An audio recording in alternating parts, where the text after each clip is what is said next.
अस्सलाम वालेकुम। वालेकुम अस्सलाम। खैरियत से है आप? अल्हम्दुलिल्लाह।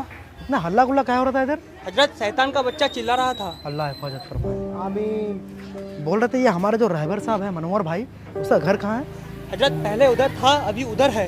ठीक है, अस्सलाम वालेकुम। वालेकुम सलाम। बेगम झाल कम नमक ज्यादा।